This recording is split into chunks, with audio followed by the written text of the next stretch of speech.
Well, Radico Khaitan has been, one share that has rewarded its investors, but I must say the more patient investors. Prior to the pandemic, the stock had been relatively a little more slow moving in that band between 350 to 450 rupees per share. But in the last 1 year, the share price has moved from 300 to 700, doubling its in value, and thus giving more than 100% returns to its investors. But it's particularly gained traction in the last month and a half, where it moved quite rapidly from 500 to beyond 700 rupees. In fact, it's at a record high now. I think what also egged on the share price in these last couple of days is the fact that they announced their fourth quarter numbers too. So what is it that the street likes about Radico? Well, first up, the fact that they have been doling out quite a consistent outperformance versus, analyst expectations versus peers versus the industry as well.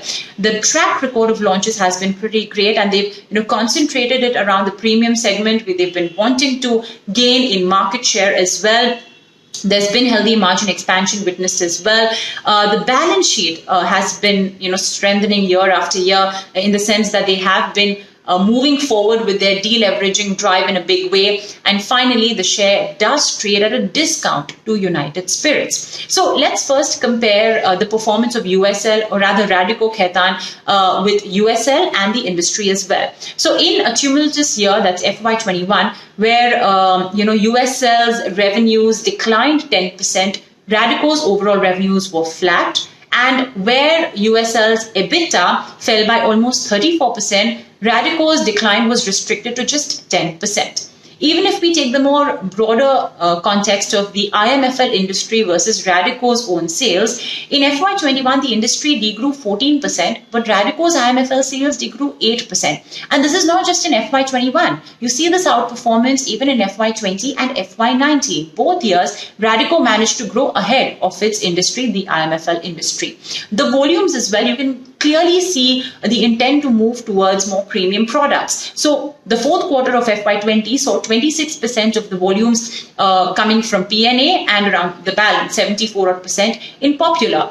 As on this quarter, that's Q4 FY21, P&A was 28.2% in volume, so it clearly increased. And now, in terms of P&A sales contribution to the overall sales, currently it's at 50%, but the management wants to increase it to 60 to 65%.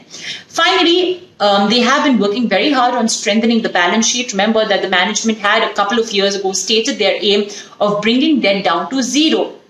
Of course, they started off at around 500 odd crores, 570 crores, but over the last 4 years, they've brought it down quite significantly. So as on FY21, the debt on the books, the net debt was at 198 crore rupees. And let's not forget, Radico does trade at a discount compared to United Spirits. So, as its premiumization story as well does improve, I guess this stock should be playing a little catch up too.